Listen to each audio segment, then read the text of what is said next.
모레 아침에는 서울이 영하 5도, 글피 토요일에는 서울 영하 7도, 부산 영하 4도까지 떨어지겠고요. 추위는 일요일 낮부터 차츰 풀릴 것으로 예상됩니다. 현재 서울의 기온은 7도, 습도는 54%입니다. 송소진입니다.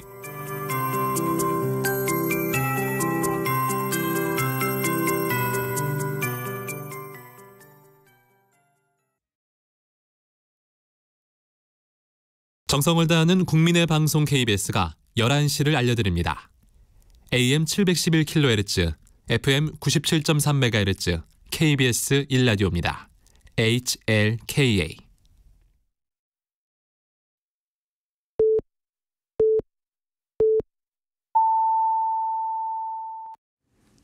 KBS 1라디오 11시 뉴스입니다. 서울 중성동 갑 출마를 준비했다가 공천 배제를 당한 임종석 전 대통령 비서실장이 오늘 향후 거취에 대한 입장을 밝힙니다. 임 전 실장은 오늘 오전 11시 40분 국회 소통관에서 기자회견을 열고 총선 관련 입장을 표명할 예정입니다. 의정평가 하위 10% 명단에 올랐다고 밝힌 더불어민주당 서른 의원은 오늘 오전 기자회견을 열고 이재명 대표를 가감없이 비판했다는 이유로 하위 10%를 통보받았고 민주당에서 일구고 싸워온 모든 것들을 부정당했다며 민주당을 탈당했습니다. 정부가 전공의들에게 통보한 복귀 시한이 내일로 다가온 가운데 보건복지부는 어제 의사 집단행동 사태 이후 처음으로 의사협회 전현직 간부 5명을 의료법 위반 등의 혐의로 경찰에 고발했습니다. 복지부는 이들이 전공의들의 집단 사직을 지지하고 법률적으로 지원해 집단 행동을 교사하고 방조한 것으로 보고 있습니다. 앞서 정부는 근무지를 이탈한 전공의들에게 내일까지 업무에 복귀할 것을 요청하며 3월부터는 미복귀자에 대해 면허 정지 처분과 사법 절차의 진행이 불가피하다고 경고했습니다. 라오스 등 동남아시아 국가에 취업 사기를 당했다가 구출된 한국인이 지난달에만 38명으로 집계됐습니다. 외교부에 따르면 라오스 골든 트라이앵글 경제특구와 미얀마 접경 등지에서 취업 사기를 당한 한국인은 2021년과 22년 각각 4명에서 지난해 94명으로 급증한 데 이어 올해는 1월 한 달 동안에만 38명이 피해를 당했습니다. 외교부 관계자는 고수익을 미끼로 불법 행위를 강요하는 취업 사기를 당했다고 대사관에 신고한 사례들이라며 구출된 사례만 집계했기 때문에 실제 더 많을 가능성이 있다고 설명했습니다. 임신 32주까지 태아 성별을 부모에게 알려주는 행위를 금지한 의료법 조항의 위헌 여부가 오늘 결정됩니다. 헌법재판소는 오늘 오후 2시 이 같은 내용의 의료법 제20조 2항에 대한 헌법 소원 심판을 선고합니다. 헌법재판소는 지난 2008년 임신 기간 내내 태아 성별 감정을 금지한 의료법 조항에 대해 헌법 불합치 결정을 내렸고 이에 국회는 2009년 임신 32주부터 성별을 알려줄 수 있도록 관련법을 개정했습니다. 개정 주택임대차보호법의 계약갱신 청구권제와 전월세 상한제 등 조항의 위헌 여부에 대한 결정이 오늘 나옵니다.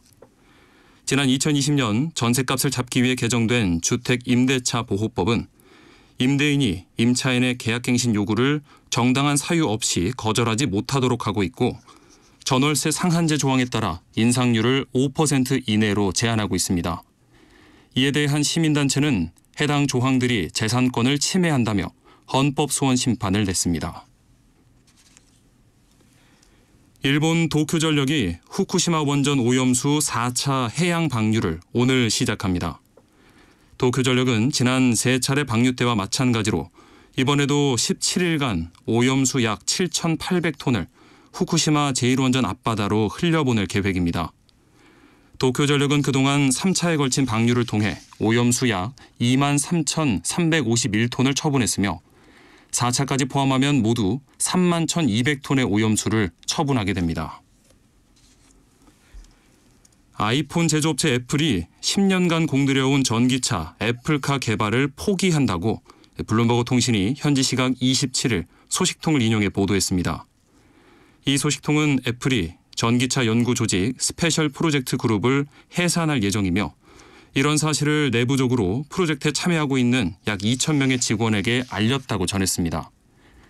이 결정은 제프 윌리엄스 최고 운영 책임자와 케빈 린치 부사장이 공유했으며 많은 직원들이 인공지능 AI 부서로 이동할 것이라고 말했다고 덧붙였습니다. 오늘은 전국에 가끔 구름이 많이 끼겠습니다. 낮 최고 기온은 서울이 9도 등 전국이 7도에서 13도로 어제와 비슷하거나 조금 높겠습니다. 바다의 물결은 동해 중부 먼바다에서 최고 3m 안팎으로 높게 일겠습니다. 강원 동해안과 영남 해안에는 높은 너울이 밀려오는 곳이 있겠습니다. 일라디오 11시 뉴스 아나운서 임지웅이 전해드렸습니다. KBS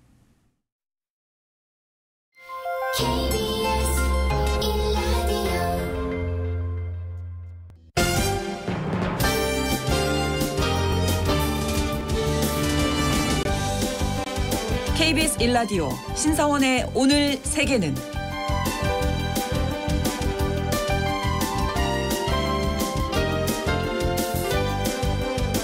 안녕하십니까. 아나운서 신성원입니다. 미국의 슈밋 해양연구소는 최근 수중 로봇을 이용한 탐사에서 새로운 생물종으로 추정되는 100여 종을 발견했다고 공개했습니다.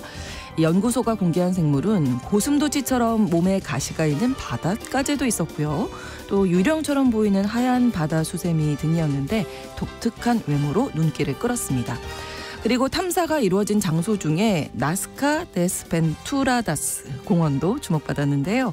이곳은 과거 불법 어업 때문에 생태계 파괴가 아주 심각한 곳이었지만 지금은 칠레 정부가 해양공원으로 지정해서 연구만 허용된다고 합니다.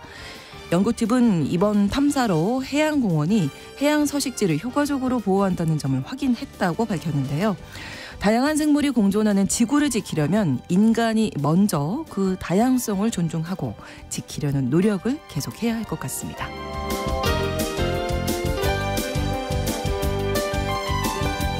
오늘 아침 전해진 국제사회 뉴스는 잠시 후 오늘의 헤드라인 뉴스로 정리해드리고요. 통신원 취재수첩에서는 프랑스 파리 통신원 연결해서 파리 도심에 재등장한 트랙터 시위대와 농민들의 요구는 무엇인지 알아보겠습니다. 그리고 글로벌 이슈에서는 기후변화로 인한 해수면 상승으로 바닷속에 가라앉을 위기에 놓인 파나마의 섬마을 이야기 전해드리겠습니다. 2월 28일 수요일 KBS 일라디오 신성원의 오늘 세계는 시작합니다.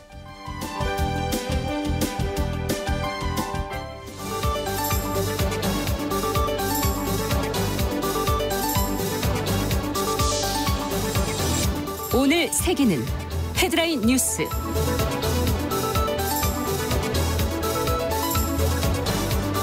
마크롱 프랑스 대통령의 우크라이나 지상군 파병 발언 후폭풍이 컸습니다. 우크라이나 지원 국제회의에 참석한 마크롱 대통령이 우크라이나에 군대를 파견할 방안을 논의했다고 발언한 이후에 나토와 미국은 파병을 고려한 적이 없다면서 진화에 나섰습니다. 나토 사무총장은 우크라이나에 나토 동맹의 전투병력을 투입할 계획이 없다며 직접적인 군사 개입 가능성을 배제했습니다.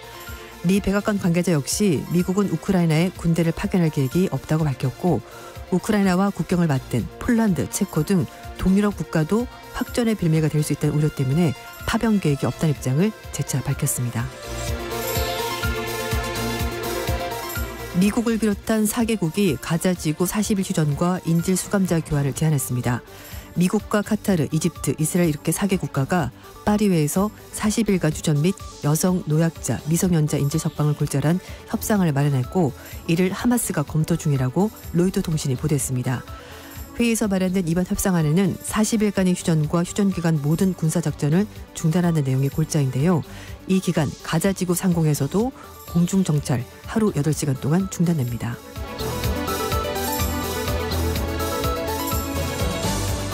마크 저커버그가 기시다 후미오 일본 총리를 만나서 AI의 미래를 논의했습니다.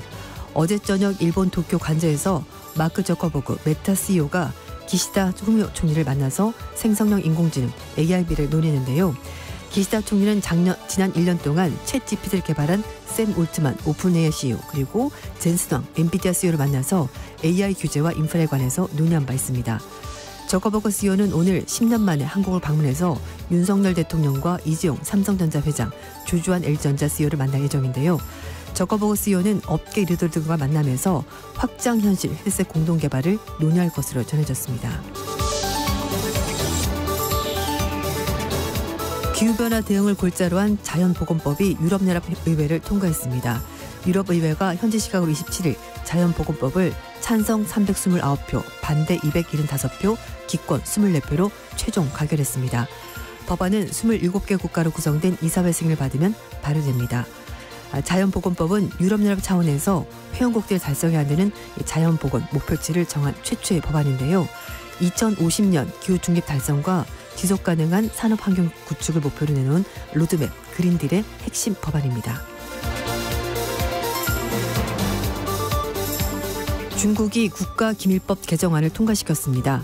중국이 국가기밀을 새로 정의하고 기밀 관리를 더 엄격히 하는 방향으로 국가기밀보호법을 27일 개정했는데요. 중국 당국은 작년 7월 반간첩법 제정하는 등 국가 안보를 강화하고 있어서 중국에 진출한 기업의 불안감이 커질 것으로 보입니다. 개정안은 국가 기밀에 대한 범위를 국가 비밀이 아닌 사안까지 포함시킬 수 있도록 해서 확장했는데요. 국가 기밀 정의가 모호해지고 범위가 확장되면 공무원은 물론이고 중국 내 기업 관계자들도 국가 기밀 보호법 첨언을 우려할 처지에 놓일 수 있습니다.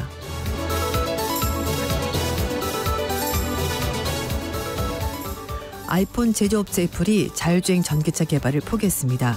애플이 10년간 공들여 왔었던 자율주행 전기차인 애플카 개발을 포기한다고 밝혔는데요. 소식통에 따르면 애플이 전기차를 연구해온 조직 스페셜 프로젝트 그룹을 해산할 예정이고 이런 사실을 내부적으로 프로젝트에 참여하고 있는 2천여 명의 직원들에게 알렸다고 전했습니다. 회사 측은 직원들에게 프로젝트가 마무리될 것이고 많은 직원이 인공지능 AI 부서로 이동할 것이라고 전달했습니다. 블룸버그 통신은 일부는 다른 조직으로 옮겨갈 수도 있고 일부는 해고될 수 있다고 전했습니다.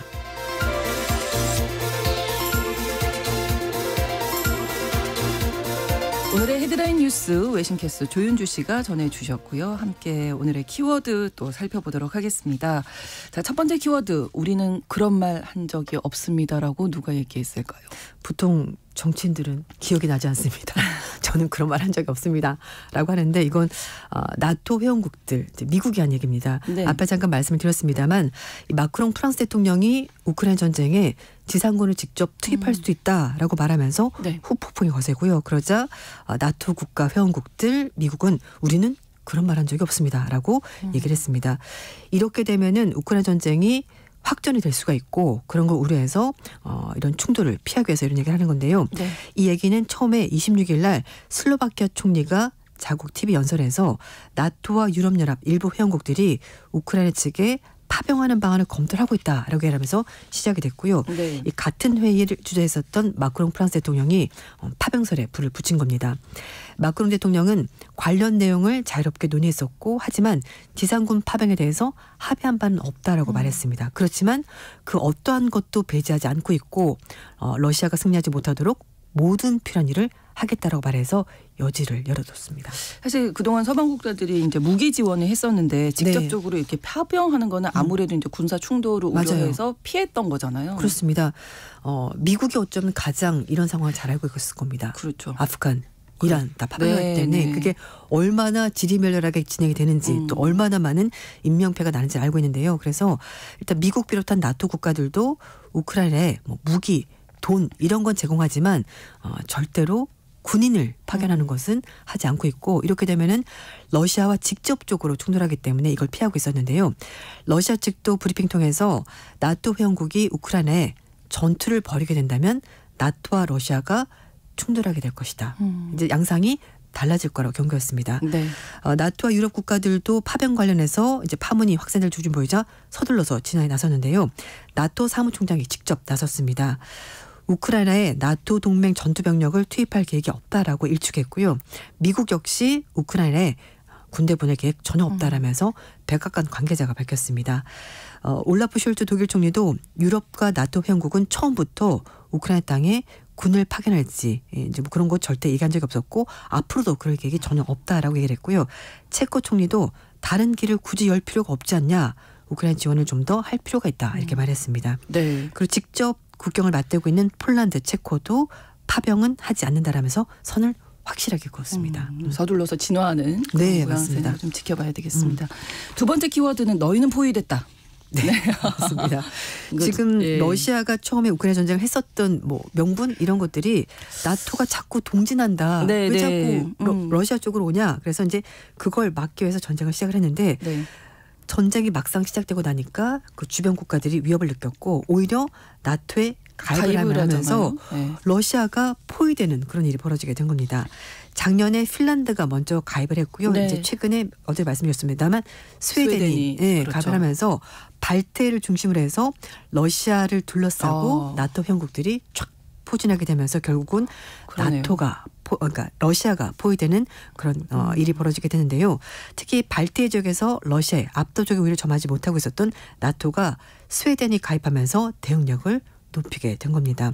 특히 스웨덴은 발트해에서 뭐 잠수함 그리고 호위함, 전투기를 생산하는 북유럽의 대표적인 군사 강국인데 네. 이런 군사 강국이 나토에 가입하면서 러시아가 더 불리해진 상황이 된 겁니다. 나토는 앞으로 스웨덴 동남부에 있는 고틀란드 섬을 주축으로 해서 대러 방어선을 구축한다고 하는데요. 이렇게 되면은 러시아 위에 맞서서 발트 동맹에 대한 파병을 증강하는 것도 좀 더 쉬워질 것으로 보입니다. 뉴욕타임즈는 발트에서 러시아 해군을 봉쇄하고 북극권을 감싸기가 이제는 훨씬 더 쉬워질 거다 이렇게 예상했습니다. 그러니까 앞서 말씀해 주신 대로 지금 러시아의 의도와는 전혀 다른 네. 방향으로 가고 있어요. 맞습니다. 네.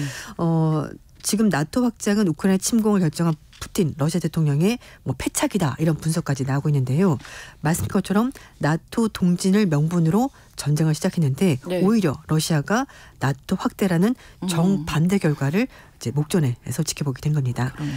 뉴욕타임즈는 작년에 핀란드에서 스웨덴이 나토의 멤버가 되면서 푸틴 대통령이 계산하지 못했던 러시아 침공의 결과를 마주하게 됐고 푸틴 대통령이 더는 영구적인 평화를 꿈꾸지 않는 한 확대된 나토와 이제 마주하게 될 거다라고 경고했습니다. 네, 세계 정세가 어떻게 흘러갈지 맞습니다. 그렇습니다. 세 번째 키워드로는 예전의 중국이 아니다. 네, 네, 이렇게 맞습니다. 고르셨네요.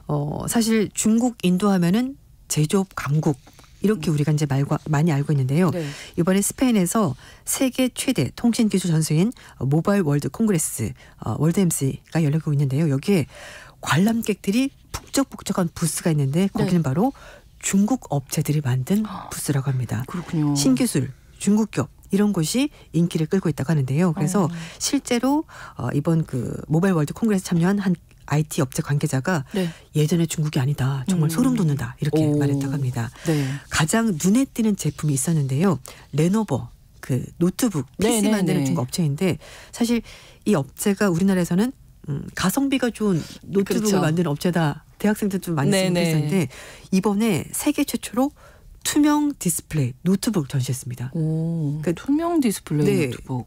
귀가 다 보이는 거죠. 와, 네. 미래 사회 그 맞아요. 영화에 나오는 거 아니에요? 맞아요. 예, 맞습니다. 네. 그래서 이게 LED 투명 디스플레이를 하는데요. 네. 원래 화면에는 뭐 선도 들어가고 부품 들어가고 이제 그렇게 되니까 그렇죠. 다 막혀 있잖아요. 근데 네네. 이거를 키보드 밑으로 다 뺐다고 합니다. 그래서 아. 투명하게 보인다고 하는데 네. 뒤에 있는 물건 다 다 그대로 보여요? 네, 오. 사람도 다 보이고 다 있습니다. 오. 그래서 이제 레노버 측 관계자는 지금 당장 판매하는 제품은 아니고 컨셉 제품인데 어쨌든 혁신적인 시도 자체를 좀 의미 있게 봐달라 그러네요. 이렇게 했습니다.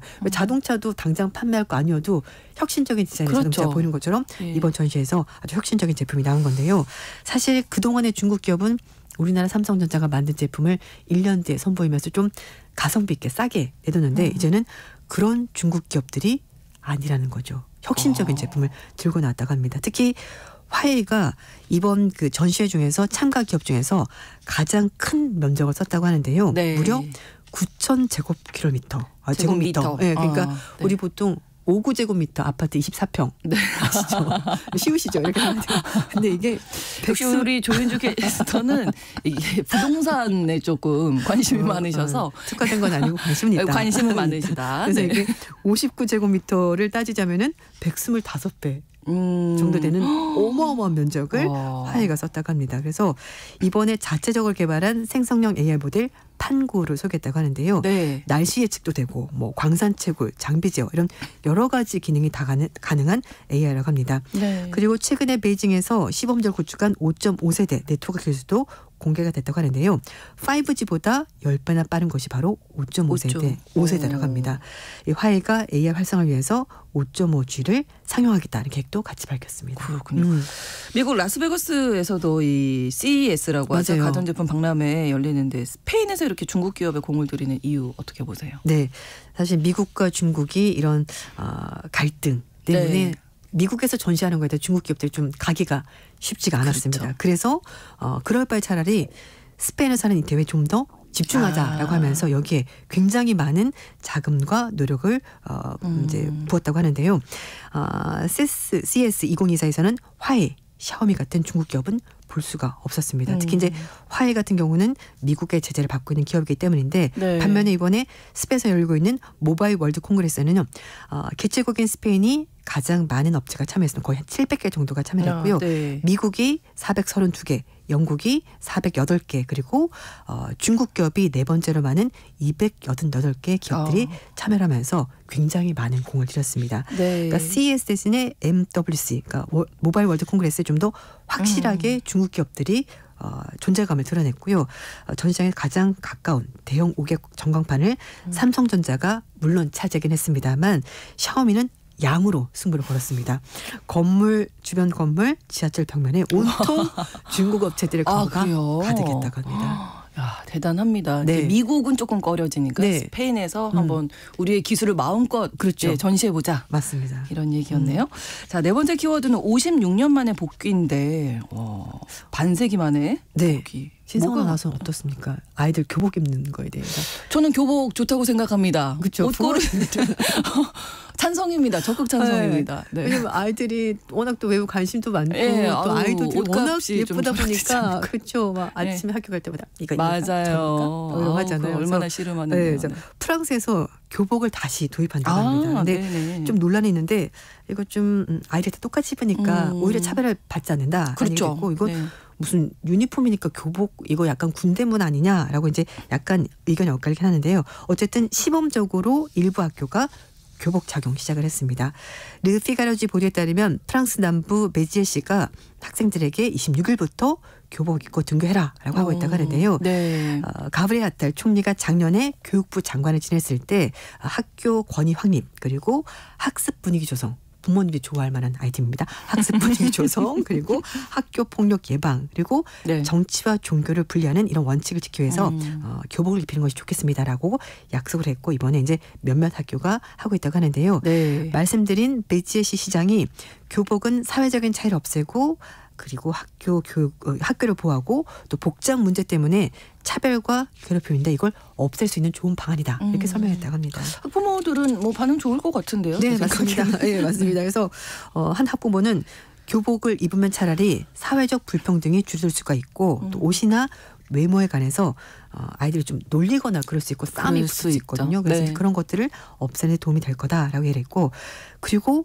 프랑스도 그런 게 있는 것 같습니다. 우리나라도 아이들이 왜 등골 네. 이거 해가지고 왜 겨울만 비싼 되면 옷들 네, 예. 패딩 이런 거 비싼 거 입어야 네네네네. 되는데 프랑스도 또 그런 네. 부분이 있다고 합니다. 그래서 뭐 누가 좋은 옷 입고 오면 나도 좀 입고 싶은데 어떤 브랜드냐 뭐 이런 이제 그런 것 것들요. 때문에 네. 부모들 걱정하는데 그런 거 없어지는 것 아니냐라면서 그렇죠. 좋게 생각하는 부모들 있고요. 네. 또 다른 부모들은 이거 좀 약간 권위에 대한 맹목적인 복종을 요구하는 것 아니냐 자유롭지 못하다라고 해서 반대를 하고 있다고 하는데요. 일단 네. 지금 4곳에서 시범적으로 일단 교복을 한번 입혀보고 그리고 네. 나서 2년 동안 교복 착용해보고 2026년에 전국에 있는 모든 공립학교로 확대할지를 결정을 한다고 하는데요. 사실 1968년에 공립학교 교복이 사라졌는데 이제 이게 56년 만에 다시 그렇군요. 부활할지 좀 지켜봐야 될 것 같습니다. 그렇습니다. 자, 5번째로는 생애 마지막을 함께한 전설의 집인데요. 네. 퀸의 보컬 프레디 머큐리가 살았던 런던 네네. 집이 3,000파운드 우리 돈으로 500억 원의 3천만 파운드. 네, 3,000만 파운드. 그러니까 500억 원의 매물로 나왔습니다. 더 타임스는요, 프레디 머큐리가 마지막까지 살았던 서부 부촌인 켄싱턴 지역의 2층 집 가든 로지가 매물로 나왔다라고 밝혔는데요. 2층 집이 500억. 500억. 네. 영국이 비싼 건 알고 있지만. 네. 근데 이 집이 네. 1907년에 지어졌다고 합니다. 100년이. 근데 영국에는 좀 오래된 집들이 많긴 하다고 해요. 그래서 어쨌든 100년이 넘은 집이고 피아노가 있는 응접실, 바가 있고 침실이 8개 그리고 일본풍으로 지어진 정원 이렇게 구성이 되어 있다고 하는데요. 네. 프레디 머큐리가 1980년에 이 집을 구매해서 1991년 에이즈 합병증으로 숨질 때까지 지냈었다고 하고요. 지금은 전 연인이자 친구인 메리 오스틴에게 이 집을 줬다고 합니다. 그래서 오스틴이 이제 이 집에서 계속 살다가 아이들이 자살하나서 지금은 혼자 이 집에서 지내고 있다고 하는데요. 그렇군요. 오스틴은 물론 이 집이 내 명의로 돼 있지만 언제나 이 집은 프레디의 것이었다 이렇게 말했다고 합니다. 그리고 이제 꿈이었고 비전이었는데 이제 이 집을 판단하면서 어쩌면 인생의 한 페이지를 넘기게 된 것 같다라고 얘기를 했다고 하는데요.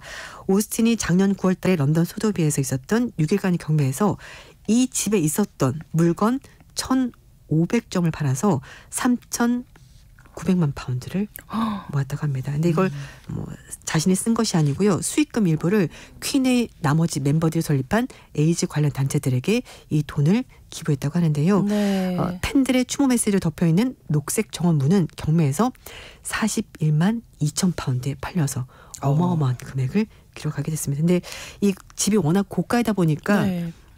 바로 공개할 수는 없다고. 왜냐하면 팬들이 너무 올 거기라서. 그래서 그렇죠. 이제 부동산 그 중개업체에서는 일단 구매자의 경제적 능력을 좀 확인을 해보고 진짜 살 것인지 네, 예. 살 돈이 있는지 그렇죠. 확인을 해보고 집을 보여준다고 합니다.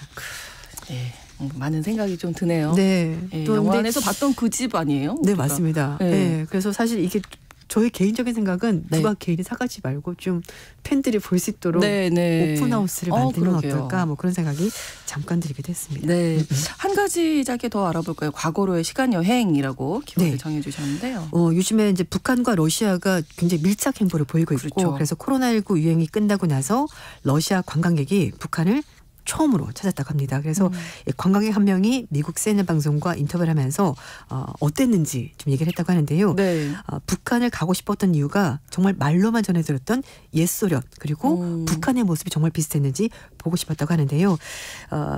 일리아가 CNN 방송 인터뷰를 하면서 북한을 보면 예전에 할머니, 할아버지가 소련 시절에 살았던 그때 굉장히 그거 비슷했다고 합니다. 그래서 이제 과거로 여행하는 것처럼 느낄 수가 있었다고 하는데 네. 막상 가봤더니 도시에 광고가 없고 약간 이제 당과 관련된 슬로건, 깃발 이런 것들이 있어서 지금의 러시아와도 굉장히 다른 분위기였다라고 말했습니다. 네. 총 97명의 관광객이 들어갔고요. 이제 평양, 김일성 광장, 뭐 만경대학생 소년궁전 이런 이제 대표적인 스키장까지 가봤다고 하는데요. 네. 사실 뭐 아무나 갈 수가 없는 곳이기 때문에 그렇죠. 갔던 사람도 굉장히 인상 깊었을 것 같고 네. 1인당 여행 경비는 우리 돈으로 100만 원 정도 했었고요. 그리고 러시아를 구사하는 가이드와 함께 동행했다고 하는데 특히 군이나 제복 입은 사람 그리고 건물 중인 건물은 이제 건설 중인 건물은 찍지 말아달라는 제한이 일종에서 좀 많겠죠. 그래서 좀 제한이 많았다고 하고 특히 신문이나 잡지를 접을 때 북한의 지도자가 있는 사진은 구겨지면 안 된다고 주의사항을 받았다고 해서 좀 색다른 경험이었다 이렇게 말했다고 합니다. 네.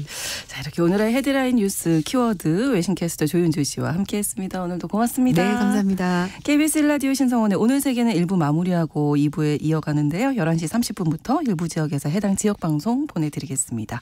테일러 스위프트의 노래 러브스토리 함께 듣겠습니다.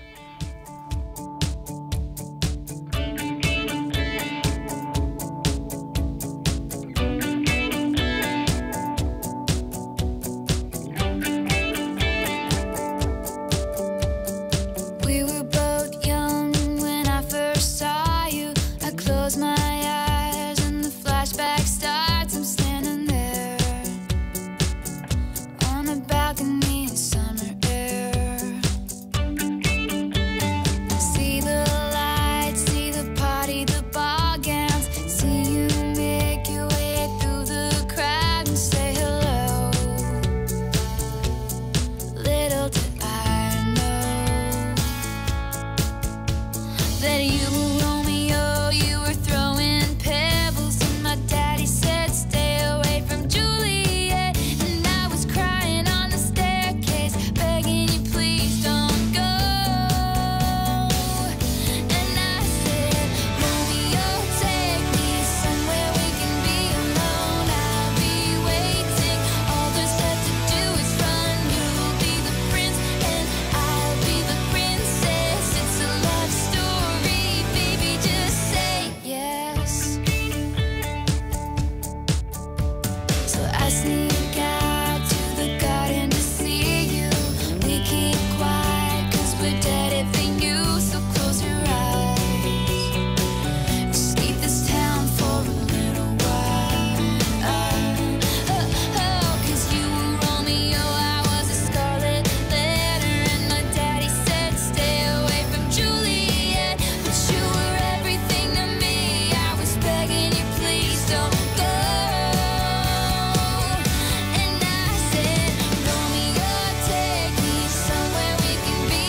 지금 시각은 11시 30분입니다. KBS Ladies and gentlemen. 국제사회의 다양한 뉴스를 한눈에 KBS 1라디오 신성원의 오늘 세계는 세계를 바로 보는 최소한의 투자입니다.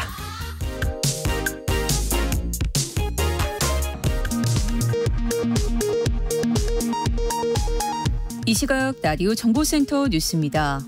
의대 증원 인력은 연간 350명 수준이 적정하다는 의대 학장들의 의견에 대해 대통령실이 보건의료에 관한 인력 수급 문제는 헌법과 법률상 정부가 책임지고 결정할 사안이라고 강조했습니다.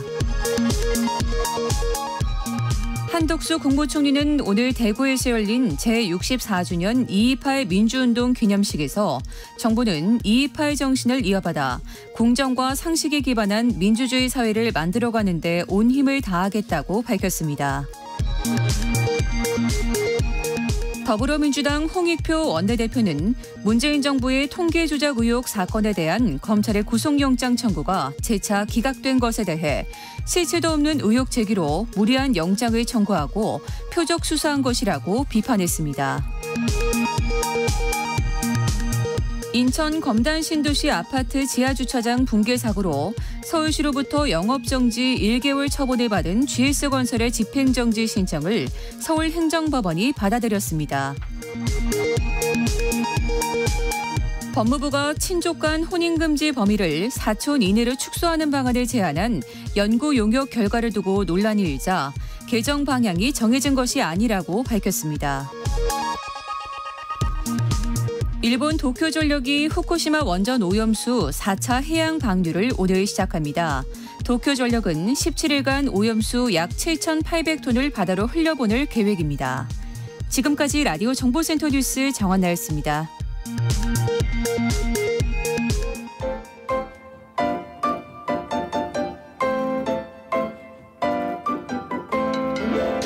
통신원 취재 수첩.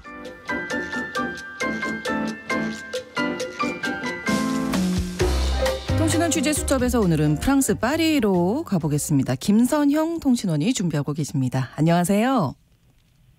네, 안녕하세요. 네, 프랑스 이 농업 시위 소식 저희가 1월에도 몇 번 전해드렸었는데 지금 또 다시 큰 이슈라고요. 자세한 내용 좀 전해주시죠. 네, 프랑스 파리의 대표적인 국제 박람회장인 뻑드 베르사유에서는 해마다 농업 박람회가 열리는데 올해는 60주년으로 2월 24일부터 9일간 열리고 있습니다. 네. 국제 농민 박람회는 프랑스의 가장 최대 규모 농업 연중 행사로 와인 대회, 동물 대회를 비롯하여 갖가지 농업 관련 활동과 모든 것을 만나러 오는 매년 약 60만 명의 방문객이 다녀가는 대규모 행사입니다. 네. 그런데 첫날이었던 지난 토요일 오프닝 시간 이전 이미 트랙터가 박람회장에 위치한 파리 15구 주변을 메우고 농민 조합원들과 경찰들 사이 난투극이 벌어져 1시간 반이 지난 후에야 입장객들을 맞이할 수 있었습니다. 네. 이미 몇 주 전에도 파리 주변 고속도로 농업 중장비차 봉쇄 시위 소식은 있었지만 정부가 여러 가지 방침을 제시하고 다독거려 일단 불씨를 잠재운 데다 박람회 개막 사흘 전 가브리엘 아탈 총리가 농민 위기 관련 기자회견에서 농업과 농민을 옹호하는 법을 올 여름까지 더욱 보완하기로 발표하는 등 노력에도 불구하고 날선 대립의 소식을 다시 전 세계에 알리게 되고 말았습니다. 네, 농민시위대가 대통령도 만났다고 하는데 그 만나기 전까지 마찰이 있었다고요? 네. 이러한 조짐은 사실 개막 하루 전날인 23일에도 감지되었는데요. 네. 프랑스 전역의 합동 농민 시위 소식과 도로 슈퍼마켓 봉쇄 소식이 있었으며 디데이는 결국 대통령의 도착 시간쯤에 큰 폭력과 몸싸움이 일어나게 이르렀던 겁니다. 에마뉴엘 마크롱 프랑스 대통령은 이날 아침 박람회가 열리는 뻑스 백사이 홀 아웅에서 행사 개막적 농민단체 대표들과 비공개 회동을 가졌습니다. 마크롱 대통령은 대화를 나누기 위해 왔다. 제발 아무것도 하지 않았다고 말하달라. 폭력은 용납할 수 없다 등의 등을 호소한 것으로 알려졌습니다. 네. 예정됐던 대규모 토론은 취소됐지만 대통령은 농민 대표자들과 토론을 2시간가량 가졌습니다. 이후 대회식 테이프 커팅에서는 마크롱 퇴진하라 등의 외침과 야유가 들려오는 등 반일방석이었지만 대통령은 첫날 박람회가 끝나는 시간까지 자리를 지켰습니다. 네, 대화를 통해서 좀 어떻게 성과가 있었을까요? 농민 대표들과 대화를 나눈 마크롱 대통령은 농업인 가구 지원을 위한 긴급 자금 지원과 유럽 농산물가 하한선 설정 추진 등의 추가적 대책도 거론했습니다. 네. 또한 다음 달 농민 대표들을 엘리제궁으로 초대하여 약속 등의 이행 상황을 함께 점검해보자고 제안했습니다. 그렇군요. 한편으로 우리가 파리의 상징하면 뭐 에펠탑 떠오르겠는데 에펠탑도 이 시위 때문에 며칠 동안 문을 닫았었다고요? 네. 파리의 상징인 에펠탑이 며칠간 불도 깜깜하게 꺼두고 관광객도 받지 않는 날들이 지난주에 있었습니다. 네. 이런 안타까운 상황이 공교롭게도 기스타프 에펠 서거 100주년을 2달도 지나지 않은 시기에 벌어져 안타까운 마음이 있었는데요. 네. 에펠탑 노조는 파리시가 가져가는 에펠탑 수입 인상 계획에 반발하고자 2월 19일부터 25일까지 6일간 시위를 했습니다. 그동안 파리시에서는 연간 1,600만 유로, 한국 돈으로는 약 230억 원의 수익을 가져왔으나 네. 올해 5천만 유로, 한화로 약 709억 원으로 무려 3배 이상 인상 계획을 밝혔습니다. 네. 게다가 적은 유지 보수 비용도 반발을 불러온 이유인데요. 코비드 이후 약 1억 2천만 유로나 적자가 있는 현 상황에서 에펠탑 유지 보수에 책정된 비용이 현저히 낮다며 안전한 보수를 위해 파리시가 특별 기구 기금을 조성해야 한다고 주장했습니다. 네, 어쨌든 뭐 에펠탑이 다시 개장을 했다고 하는데 그러면 좀 합의가 좀 원만하게 이루어졌나 봐요. 네, 2031년까지 약 3억 8천만 유로를 투자해 유지 보수 작업을 하기로 했습니다. 티켓 판매 수익 비례 임금 인상을 요구한 노조 임금 협상도 시작 단계를 밟게 됨에 따라 조기 진화에 성공한 모습입니다. 파리 15구 내의 대조를 이루는 그곳의 시위 사례 내용을 조사해보면서 농민 시위에 어서 원만한 합의가 이루어가기를 바라는 마음입니다. 그렇습니다. 참고로 파리 15구는 파리 시내에 한인이 가장 많이 모이는 곳이기도 하며 한국 슈퍼가 4곳 있고 한식당도 셀 수 없이 많은 지역으로 한인회관이 위치하고 있는 곳이기도 합니다. 그렇군요. 파리 15구 가보고 싶네요. 우리 교민들 만나기 위해서. 자, 프랑스 파리 김선영 통신원이 소식 전해주셨습니다. 오늘 고맙습니다. 네, 감사합니다.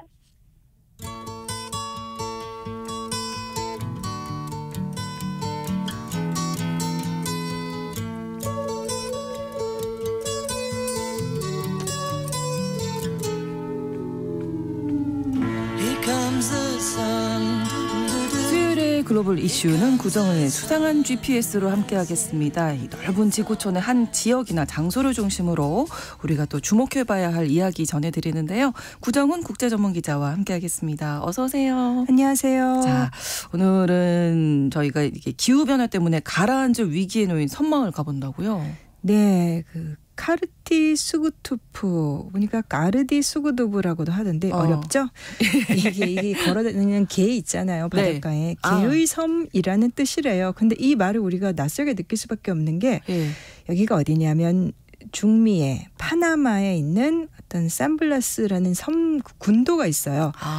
그곳의 말이니까 거기가 파나마에서 쓰는 말이 아니라 스페인어나 영어가 아니라 그 토착민들의 말이라고 합니다. 그렇군요. 근데 이 섬이 이 개의 섬이라는 이 가르디 쑥투브가 어디 있냐면 파나마 본토에서 한 1.2km 떨어져 있으니까 멀지 않아요. 바로 바닷가에 붙어있는 곳이고 이 산블라스 군도라는 곳은 365개의 섬으로 이루어진 아름다운 곳이다. 이렇게 설명이 되어 있더라고요.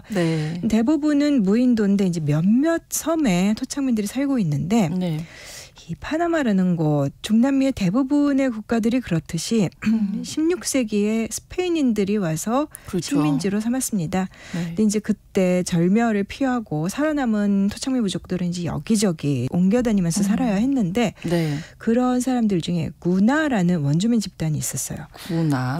근데 원래는 오늘날의 이제 콜롬비아 지역 쪽에 좀 가깝게 살고 있었는데 스페인 사람들이 이제 연안까지 몰려오면서 위기를 맞았고 19세기부터는 이제 강하구 근처에 섬으로 이주하기 시작을 했는데 그때부터 이제 한 150년, 200년 가까이 이렇게 이쪽 섬들에 정착을 해서 살아왔던 거죠. 그렇군요. 근데 이제 파나마의 어떤 한 작은 섬인 거잖아요. 예. 파나마 하면 떠오르는 게 운하거든요. 저도 사실 그래요. 누구나 다 파나마 그러면 운하. 네. 근데 이 파나마가 1821년에 스페인으로부터 독립을 하긴 했는데 이제 그때는 개별 독립국가가 아니라 콜롬비아의 일부였어요. 그냥 콜롬비아에 속해 있는 땅이었어요. 그렇군요. 그런데 파나마 운하가 만들어졌고 네. 우리가 파나마 그러면 운하를 먼저 떠올릴 수밖에 없는 게 나라의 성립 자체가 운하랑 관련이 되어 있어요. 그래서 미국이 이제 그 남북미를 가르는 파나마 지역의 이 운하의 운영권을 확보를 하기 위해서 네. 20세기 초반에 콜롬비아를 압박해가지고 1903년에 파나마를 독립을 시켰던 거예요. 운하를 운영하기 위해서 미국이. 근데 문제 뭐냐면 이 구나족이라는 토착민은 네. 원래 지금으로 따지면 콜롬비아 안에 콜롬비아와 파나마의 국경지대에 살고 있었는데 네. 나라가 갑자기 갈라져 버린 거예요. 그래서 이제 부족 사회가 일부는 콜롬비아 쪽, 일부는 파나마 쪽 이렇게 갈라지게 된 거죠. 근데 그때 새로 생긴 파나마 정부가 자기네 땅 안에 있는 구나족을 이것도 참 제국주의적인 용어인데 문명화하겠다. 그래가지고 언어라든가 그 전통 복장 이런 걸 없애는 캠페인을 벌였대요. 근데 그때 구나족이 굉장히 거세게 저항을 했고 그러니까 1925년에는 정부를 맞서서 우리 독립하겠다. 이렇게 독립을 한 적도 있더라고요. 슬픈 역사가 또 담겨 있었네요. 독립투쟁 벌였던 이 구나족 지금은 어떻게 살고 있을까요? 이제 그때 독립투쟁을 벌일 때 이제 무장투쟁까지 가니까 숫자는 적어도 미국은 파나마 운하 지역을 점령하고 있었기 때문에 일단 그 분쟁을 끝내는 게 중요했고 그래서 파나마 정부를 또 윽박질러서 이제 협상을 하게 했죠. 사실 혁명이라 그래봤자 군화족한테는 혁명이지만 뭐 일주일밖에 안 됐고 이 정부가 결국 평화협정을 체결했는데 결과적으로는 전통을 유지할 수 있게 약속을 해줬고요. 그래서 군화족은 그때부터 지금까지 거기에 이제 뭐 구나얄라라고 부르는 자치 지역을 형성해서 지금까지도 살고 있어요. 대단하네요. 그러면 소수 부족인데도 이렇게 저항을 해서 살아남았네요. 또 그다음에 이들의 문화 중에 그렇게 해서 공동체가 살아남았는데 아주 독특한 의사결정 시스템이 있더라고요. 그러니까 예를 들면은 일종의 부족장이라고 할 수 있는 그 사일라라는 지도자를 뽑아요. 그래서 지도자를 뽑았고 정기적으로 회의를 열어서 이제 공동체들이 문제를 한 번에 한데 모여서 논의를 해요. 그러니까 일종의 의회 제도가 원래 토착민들의 의회 제도가 있었던 거죠. 그래서 이 토착민들의 자치의회 성격의 이 기관이 갖는 의사결정권을 얼마나 인정할 거냐 이 파나마의 법 체계에서 그걸로 참 굉장히 많은 싸움이 벌어졌었는데 2001년에 대법원에서 아예 파나마 대법원에서 판결을 해서 주민들의 자치의회로 인정을 받았고 그래서 어떤 인류학자들은 이 구나족을 그렇게 백인들의 침탈을 받았던 라틴 아메리카에서 문화유산, 언어, 영토를 지키는 데 가장 성공한 그런 원주민이다 이렇게 평가를 하기도 하더라고요. 정말 그러네요. 끈질긴 민족이 아닌가. 대단합니다. 근데 먹고 사는 문제를 이제 해결하는 게 중요했을 텐데요. 그게 제일 큰 문제죠. 이제 전통 문화를 지켜왔지만 사실 이들이 결코 뭐 경제적으로 잘 산다고는 할 수 없죠. 이제 카누를 이용해서 뭐 주변 바다에서 낚시를 하는데 뭐 예를 들면 파나마 시티 그 나라의 수도죠. 그 파나마 시티의 최고급 레스토랑에 해산물을 공급하는 게 구나족이다. 뭐 이런 얘기 소개가 나오고 그 다음에는 그 망그로브라고 해서 강과 바다가 만나는 곳에 자라는 관목 숲이 있어요. 짠물에서 자라는. 이 본토와 섬 여기를 오가면서 해안에 그 망그로브 목재 채취해서 팔기도 하고 그다음에 이제 당연히 관광객들이 들어오겠죠. 근데 여기는 전통 문화를 지켜야 되기 때문에 그 관광객들이 오기는 하는데 섬을 방문하려면 이제 허가 받아야 되고 그다음에 자치 지역 안에서 외부인들이 부동산 사는 거 이런 건 안 되게 되어 있고 아무튼 그렇게 기념품을 팔기도 하고 관광업에도 많이 의존하고 있는데요. 이제 그런 섬들 중에 하나가 바로 그 처음에 말씀드렸던 가르디 쑥도비라는 섬이에요. 근데 여기가 크기가 굉장히 작아요. 보니까 뭐 가로 400m, 세로 150m. 그러니까 여기가 이 자치 지역의 섬들 중에서는 인구밀도 더 높은 곳이라고 하는데, 아, 그래요. 예, 정말 작은 섬이고 이제 여기에 한 300가구, 1,300명 정도가 살고 있습니다. 정말 작은 예, 섬인데요. 이 섬 주민들이 또다시 지금 피난을 가야 할 처지라면서요. 이 전쟁이나 질병 때문에 그 제국주의자들 온 다음에 네. 계속해서 수백 년을 옮겨 다녔는데 그러게요. 이번에는 기후 변화 때문입니다. 주대 원인이. 그러니까 물론 이제 최근 몇 년 사이에 그 파나마랑 북미를 잇는 그 파나메리칸 고속도로들이 많이 뚫렸대요. 그래서 관광객들이 늘어난 탓도 있고 또 연안의 산호초가 파괴돼서 어업은 점점 힘들어지고 있고. 그런데 해수면은 올라가고 그리고 기후변화 때문에 이 작은 섬의 인구 밀도는 높은데 홍수나 폭풍 같은 기상재해가 계속해서 늘어나고 있다고 하더라고요. 직접적인 영향을 받겠네요. 많이 받습니다. 네. 여기가 이제 11월부터 2월까지가 우기예요. 네, 근데 네. 1990년대부터 침수 피해가 점점 심해졌다 그래서 주민들에게 증언들이 나와요. 계속해서 집이 가라앉는 일이 너무 잦아지니까. 네. 이 파나마에 있는 그 스미소니아 열대연구소에 따르면은 이 섬 주변의 바다가 매년 뭐 3.4mm씩 이게 3.4mm라 그러면 우리가 생각하기 굉장히 조금인 것 같지만 1960년도보다 해수면 올라가는 속도가 2배 이상 빨라졌고 문제는 여기가 이 섬이 아주 낮아요. 그래서 집들이 제일 높은 곳이라고 해봤자 해수면에서 1m입니다. 조금만 파도가 쳐도 침수되기 쉬운 그러네요. 거고. 예. 그러니까 우리가 생각하는 이렇게 우리 이제 제주도 이런 거 생각하시면 안 되고요. 예.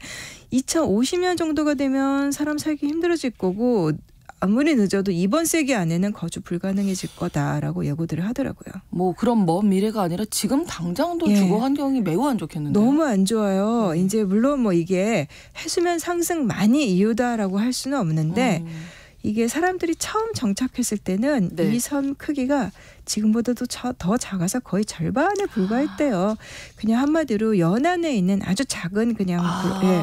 근데 이제 인구가 늘면서 이제 주민들이 거기를 섬을 점점 한마디로 키워갔던 거야. 예. 그러니까 주변에 산호초라든가 뭐 바위, 시멘트 블록 이런 거 가져다가 점점 늘렸는데 이제 그렇게 되면은 섬을 그 폭풍으로부터 보호해주는 기능을 산호초가 하고 있었는데 그게 없어져 버린 거죠. 그래서 홍수에 더 취약해졌고 그리고 점점 더 이제 집이 많아지면서 당연히 위생도 열악해졌고 그래서 저도 이제 상공에서 촬영한 집에 그 섬의 사진들을 봤는데 뭐 집이 너무 다닥다닥 붙어 있어서 거의 하울의 움직이는 섬처럼 보여요.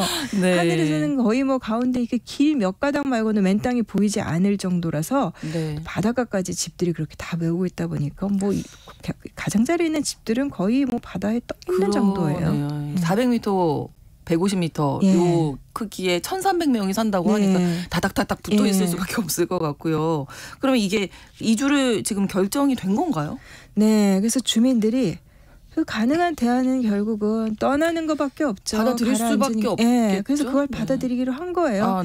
그래서 이 구나 자치 지역에는 섬들이 그 토착민 공동체들 대부분 사정이 비슷한데 이 가르디 수구뚜브라는 섬이 왜 이렇게 세계에 주목을 받았냐면 그중에서 제일 먼저 2010년에 주민들이 그 뜻을 모았다고 했잖아요. 모으려고. 그래서 자발적으로 이주를 결정을 했습니다. 그래서 그때부터 이제 정부하고 어떻게 이주를 해갈 거냐. 그래서 협의를 했고 주민들이 돈을 모아서 본토에 이제 문제 조금 내륙 지방이긴 한데 거기에 땅을 샀어요. 그리고 집은 정부가 지어주기로 2017년에 이제 약속을 했습니다. 그래서 새 마을에는 그 이스페르 얄라 뭐 이런 이름까지 이제 새로 지었습니다. 원래 주민들이 살던 곳은 아니기 때문에 뭐 얄라라는 데는 이 지역의 이름이고 그다음에 이스페르가 우리는 이거 잘 모르지만 비파나무라는 뜻이라고 하더라고요. 거기 현지인들이 워낙에 많이 심었던. 네. 그러니까 어떻게 보면 조금 지혜로운 부족이 거죠. 아닌가. 결정도 판단도 빠르고요. 근데 이주는 그러면 언제 하게 됩니까? 그러니까 계속해서 2010년부터 이제 준비를 하고 협의하고 2017년에 결정은 된 건데 됐는데 정부가 계속해서 이주 날짜를 미뤄오다가 최종적인 이주 날짜로 이제 작년 여름에 제시한 게 2024년 2월 말에 이주를 할 수 있게 해주겠다라고 했어요. 그러면 내일까지가 2월 말인데. 근데 약속대로 집 300채를 짓긴 했습니다. 근데 이제 여기가 그 바다랑은 좀 떨어져 있고 그 다음에 그러니까 나무나 양철판으로 지은 집 대신에 이제 조립식 콘크리트 주택. 그래서 어떻게 보면은 주거 환경이 이전 섬보다 나아지는 거라고 볼 수도 있긴 하지만 사진에 보면은 그냥 숲 가운데를 황무지처럼 그 가운데만 개관을 해가지고 집들을 쪼르르 이렇게 바둑판처럼 세워놨어요. 정말 아름답지 않아요. 예, 그러니까 좀 그런데다 문제가 뭐냐면 2월 중순에 보고서를 봐도 새로운 마을을 집만 세워놨는데 물이 안 들어온다는 거예요. 그러면 뭐 의미가 없잖아요. 하수 처리 안 돼 있고 보건소도 제대로 안 됐고 그리고 학교를 지었는데 학교도 물이 안 나오면 아이들이 못 다니고 또 교사들이 부족하고 지금 그런 형편이래요. 그냥 집만 지어놓은 그런 상황이네요. 네, 그 남태평양의 섬나라들 중에도 해수면이 올라가서 이주해야 하는 사람들이 꽤 있을 것 같은데요. 태평양의 피지, 그다음에 투발루, 솔로몬 제도 이런 데들도 다들 그래서 이웃한 호주가 이웃이라 그래봤자 머나 멀지만 호주가 일부를 받아주기로 한 경우도 있고 그다음에 일부는 뭐 지역 사회가 아무래도 안 되겠다 그래서 정부가 협상을 해가지고 이제 호주 같은 데로 이주할 수 있게 국가 정책을 만들기도 하고 또 기금도 적립하고 그러고 있거든요. 근데 중남미에서는 이 카리브해 지역에서는 파나마의 이 섬 사람들이 지금 최초입니다. 근데 이제 정부의 대응이 좀 더 남태평양 국가들은 워낙에 위기가 심각했지만 이 파나마는 국가 전체의 위기는 아니다 보니까 좀 대응이 부실했던 것 같고요. 그래서 인권단체인 휴먼 라이츠 워치가 지난해 7월에 이 섬 문제를 조사를 해가지고 그 보고서를 냈어요. 그 52쪽 분량에다 되는데 바다가 우리 땅을 삼키고 있다라는 제목이에요. 그래서 뭐 현장 상황이 일단 안 좋은 거 하고 그다음에 주민들의 목소리가 잘 반영되지 않았다는 거 그런 내용들을 지적을 했습니다. 가장 큰 문제가 어떤 거일까요? 아무래도 그 인프라부죠. 그렇죠. 의료, 교육, 전기, 물 이런 것들. 그렇죠. 그리고 사람들이 어쩔 수 없이 이주를 해야 되지만 그러니까 예전처럼은 아니더라도 최대한 비슷한 환경에서 적응하고 또 이제 인간답게 살아갈 수 있게 해주는 게 중요한데 그러니까 앞서 소개해드렸듯이 이 군화족은 자기네들의 정체성을 잃지 않기 위해서 굉장히 애를 써왔던 사람들이에요. 그래서 이주를 해간 뒤에도 그것을 유지하기 위한 이제 프로그램들을 만들고 있거든요. 근데 이제 주민들이 구매를 한 땅에 정부가 집을 지어주면서 주민들을 참여시키지 않았기 때문에 그 도시의 건물 짓듯이 그렇게 나무들 다 베어내고 이렇게 만들어버렸던 거죠. 예, 군화 조건은 맞지 않네요. 전통을 지켜왔던. 그러면 이곳으로 가기 싫다고 하는 사람들도 있을 것 같은데요. 그러니까 주민들이 합의로 이주를 결정했다고는 하지만 그러니까 여전히 낯선 곳으로 이주하기를 꺼리는 사람들이 있을 수밖에 없잖아요. 나이 든 사람들도 있을 거고. 또 그 생계를 어업에 의존하는 사람들도 있을 거고 그리고 생계 때문에 본토로 이주를 하더라도 어쩔 수 없이 섬을 계속 왔다 갔다 해야 되는 사람들이 있어요. 근데 주민들 대부분이 이제 가난한 어민들이거나 목재 채취하는 사람들인데 이제 새로운 마을이 어쩔 수 없이 이제 연안의 그 거주지들은 비싸다 보니까 내륙에 2.5km 떨어진 곳으로 갔는데 이 사람들이 다 자가용차 끌고 다니는 사람들도 아니고 그리고 다시 보트를 타고 그 마을 연안에서는 한 2몇 킬로를 가야지만 예전에 그 섬이 나온다는 거예요. 그래서 이 본토와 그다음에 원래 살던 섬 이곳을 접근성도 쉽게 해줘야 된다. 그리고 아주 소수여도 그래도 나는 내 생은 이 섬에서 고향에서 보내고 싶다 하는 사람들을 위한 대책도 있어야 될 거고요. 그리고 재정착한 뒤에 그 사람들이 이제 어떻게 돕고 관리할 건지 그다음에 또 외부 지원은 어떤 방식으로 할지 이런 것 등등이 많은 지금 난제들이 남아 있습니다. 아마 앞으로도 이렇게 이주해야 할 그 난민들이 점점 늘어날 것 같은데 대책을 아주 세밀하게 잘 그래서 지금 이 파나마의 이 사례를 이제 구호기구들도 눈여겨보고 있는 건데요. 이 파나마에서 이 섬 지역 주민들 가운데 그 인구 과밀이라든가 해수면 상승 이게 겹쳐서 집단 이주를 해야 되는 이 소창민 공동체. 그러니까 이들이 대부분 다 군화얄라 자치 지역의 공동체들인데 40개 가까이 돼요. 그중에 그 가르디스투브는 첫 번째인 것뿐이고요. 또 파나마뿐만이 아니라 뭐 남아시아의 저지대라든가 유럽이나 미국 같은 데도 저지대에는 이런 지역사회 공동체들이 해수면이 조금만 올라가도 위기에 처할 사람들이 많아요. 그러니까 뭐 남태평양의 섬들뿐만이 아니라 우리 그 빨강머리 앤의 성으로 유명한 프린스 에드워드. 예, 거기에도 이 미크약이라는 토착물 부족이 있는데 그들도 지금 위험하다고 하고 그다음에 뉴욕에도 그 샤네코 인디언 부족 같은 이런 사람들 다들 그 해수면 상승 위협 속에 이제 이주를 고민해야 하는 이제 그런 토착물 공동체 명단에 꼽히더라고요. 그래서 이제 기후 변화에 관한 정부 간 협의회라고 IPCC 우리 기후 대학 나올 때 맨날 나오는 거기도 이제 최신 보고서에서 기후 위협이 심화되면서 주민들이 재배치될 필요가 급증할 것이다. 이 재배치라는 게 결국은 자의라고 하더라도 사실상의 강제적인 이주인 거죠. 원해서는 아니니까 그렇게 지적을 하고 있습니다. 네, 좀 정말 그 대책이 잘 마련돼야 될 것 같아요. 우리가 좀 잘 몰랐던 부분인데 관심을 좀 가져야 할 것 같아요. 기후 변화로 이주 위기에 처한 파나마의 섬마을 카르티 수구투푸 오늘 자세히 알아봤습니다. 글로벌 이슈 구정은 국제전문기자와 함께했습니다. 고맙습니다. 감사합니다. 오늘 방송 마무리하면서 컬처클럽의 노래 더 월송 전해드리겠습니다. KBS 1라디오 신성원의 오늘 세계는 내일 오전 11시 5분에 다시 찾아뵙겠습니다. 고맙습니다.